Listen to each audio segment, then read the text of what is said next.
വർഷങ്ങൾക്ക് മുമ്പ് ഇറ്റലിയിലെ ലാൻസിയാനോയിൽ ഒരു വൈദികന് വിശുദ്ധ ബലിക്കേണ്ട ഒരു സംശയം ഉണ്ടായി. ഇതൊക്കെ വല്ല നടക്കുന്ന കാര്യമാണോ, ഇതൊക്കെ വല്ല ഉള്ളതാണോ? അന്നാണ് ആദ്യത്തെ ദിവ്യകാരുണ്യ അത്ഭുതം പിറവിയെടുത്തത്. കുർബാനയ്ക്കിടെ വൈദികന്റെ കരങ്ങളിൽ ഈ അപ്പം യഥാർത്ഥ മാംസമായിട്ടും ഈ വീഞ്ഞ് യഥാർത്ഥ രക്തമായിട്ടും രൂപാന്തരപ്പെടുകയാണ്. പിന്നീട് നടന്ന ശാസ്ത്രീയ പരിശോധനകൾക്കൊടുവിൽ ഇത് യഥാർത്ഥ മാംസവും യഥാർത്ഥ രക്തവുമാണെന്ന് കണ്ടെത്തുകയുണ്ടായി. നീണ്ട 12 ശതാബ്ദങ്ങൾ കഴിഞ്ഞിട്ടും ഈ മാംസവും രക്തവും ഇന്നും കേടുകൂടാതെ തുടരുന്നു എന്നുള്ളത് ഒരു അസാധാരണ പ്രതിഭാസമായിട്ട് തുടരുകയാണ്. ഇന്നത്തെ സുവിശേഷത്തിൽ ഈശോ പറയാണ്, എൻ്റെ ശരീരവും രക്തവുമാണിത്, ഇത് നിങ്ങൾ ഭക്ഷിക്കണമെന്ന് പറയുമ്പോൾ യഹൂദർക്കിടയിൽ തർക്കമുണ്ടാവുകയാണ്.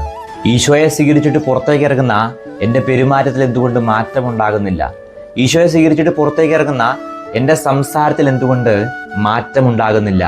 എല്ലാ ദിവസവും ഈശോയെ തിന്നിട്ടും എന്തുകൊണ്ട് ഞാനൊരു ക്രിസ്തുവായിട്ട് മാറുന്നില്ല?